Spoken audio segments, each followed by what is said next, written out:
Ça tourne.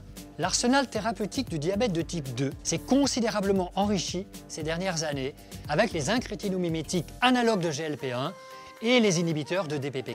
Et prochainement, les glyphosines seront dans les rayons de votre officine. Il va falloir prendre connaissance de la nouvelle classification des antidiabétiques, tout diabète confondu.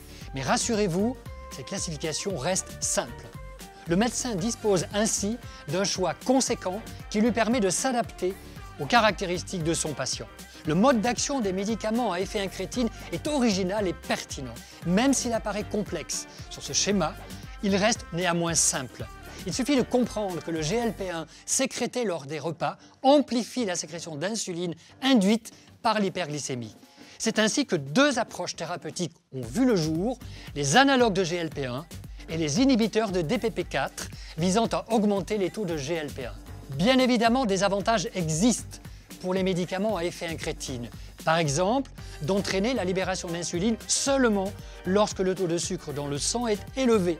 Les effets indésirables à court terme sont relativement mineurs, mais leur sécurité à long terme reste à démontrer. À ce propos, une précision est venue nous rassurer fin décembre 2016 quant au risque pancréatique des médicaments à effet incrétine. En effet, selon une vaste étude de l'ANSM, il n'a pas été constaté de surrisque de cancer du pancréas comparé aux autres antidiabétiques oraux. Enfin, une nouvelle classe fera très bientôt son apparition, celle des inhibiteurs du cotransporteur type 2 ou glyphosine.